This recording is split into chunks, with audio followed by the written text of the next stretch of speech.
between 1998 and 2008, they Epstein gave about $9 million to Harvard. Now they have billions, but $9 million donation is not chump change. One of the largest single gifts was about 6.5 million they received in 2003, and so he was appointed as a visiting fellow in Harvard. So in 2005, even though he didn't have any academic qualifications for the most part, because money will kind of open that door for people to just receive credit that they don't deserve. And this is why you got to be real careful about getting excited about people getting awards or whatever. Not to say it means nothing, but in many cases, it's not a meritocracy. The world is not a meritocracy. People that write big checks, they get big benefits. And or as Project Pat said on his last D1 song, "Big blessings. I'm sitting on some big blessings." He said like it's a real deep voice. I don't know much about Project Pat, but him and D1 did a song. I talked to D yesterday. I love this guy. But anyway, with that said, so with the big donations, you get big blessings. And so the big blessing he got was he was a visiting fellow at Harvard and he had access. Now remember, there's a lot of evidence to say that Epstein was Israeli intelligence. I cannot imagine that not being the case because everything this guy did was out of kind of like this playbook for manipulation and blackmail and influence by basically using economics as a tool for power. Economic warfare, again, very real. Economic manipulation, very real. Black people should be aware of it just because that's been a tool that's been used to manage and control black people for a very long time.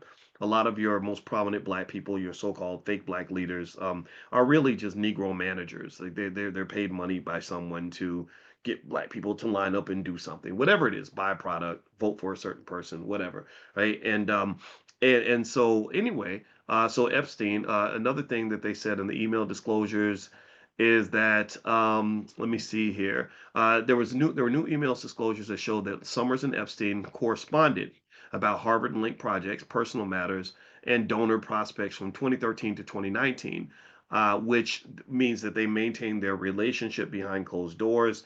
Even after Epstein was, I think he was arrested for soliciting prostitution from a girl underage or something like that. And so he was convicted in 2008. Harvard still declared it. Well, sorry. Here's what happened. So they declared that they would accept no more money from him, right? So that was their public statement, and they stated that any remaining unspent funds from his prior gifts would be redirected to support victims of sexual assault and human trafficking. Well, the thing was, out of the 9.1 million, they only had about $200,000 left. So they're like, yeah, here, you can have the chump change left. We don't want nothing to do with this guy, right? But the bulk of the money apparently had already been used. Now, here's the thing: Harvard could have easily wrote a check for 9.1 million. That they spend that much money in less than a week. But it's like, giving back money is kind of hard to do. And I think that they were more about saving face. So Harvard's, their president, Lawrence Summers, despite all this, was still connected to Epstein and talking to him. And, I guess Epstein was helping him bag chicks and stuff. And so the question would be, how could this really brilliant man get caught up in such a ridiculously embarrassing situation?